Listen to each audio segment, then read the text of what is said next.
Hello and welcome to this, the 18th in our series entitled The Mystic Bible. And if nothing else by now, you'll have worked out that the word mystic covers a huge number of topics and ideas.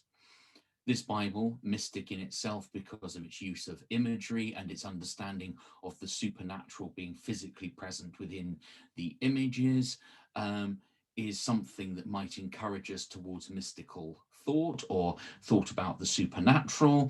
But ultimately, mysticism throughout the centuries has been something far broader than that. Let us for tonight just use the term non-doctrinal. Basically, what we're talking about as we approach Easter and on the journey that we've been on so far is to focus on a non-doctrinal approach to faith. This 500-year-old Bible portrays tonight, for our consideration, the image of Elijah and King Ahab, and Elijah giving him the terrible news, presumably the prophecy that there's going to be a drought for the next 3 years. Here, the mystical aspect, the ability to prophesy the future, is encapsulated in the figure of Elijah, who is entirely physical. So what else is the picture trying to convey to us? Well, this is a beautiful place. So if we didn't get anything else from this, then let us accept that receiving the information that there's going to be a drought and that the folks need to leave the town is problematic on many levels. The grey area in this is that, yes, Elijah is the hero from the story, but Ahab has to make the decision to take his people out of this astonishingly beautiful town. Look at the countryside behind and the figure lolling under the trees, a picture of hedonism and enjoyment. Look at the town behind, a beautifully constructed town with lots of art and lots of figurines around. And also, what's that behind Elijah and Ahab?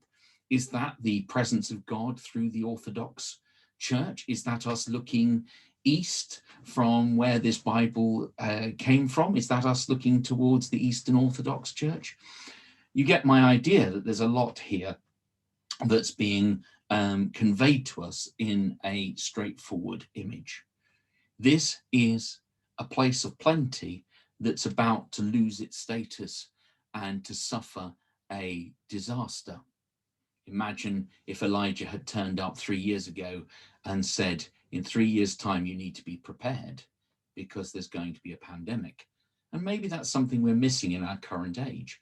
Maybe now we don't believe in prophets and therefore we don't look to those bearing messages. So that's my little thought for tonight. I simply wanted to get across this non-doctrinal approach to religion. Why? Because ultimately mysticism throughout the years has been one of the ways that we've been able to connect the secular world, the Christian world, all the different faiths together. Most folks that would approach things from a mystical direction would also accept people coming from different faiths and different backgrounds, also seeking similar answers.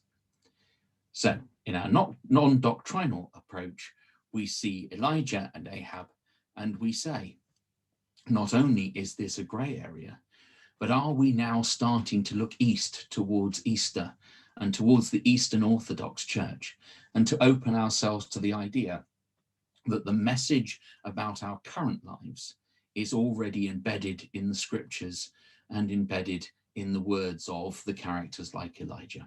Thank you for listening. There'll be another one of these tomorrow.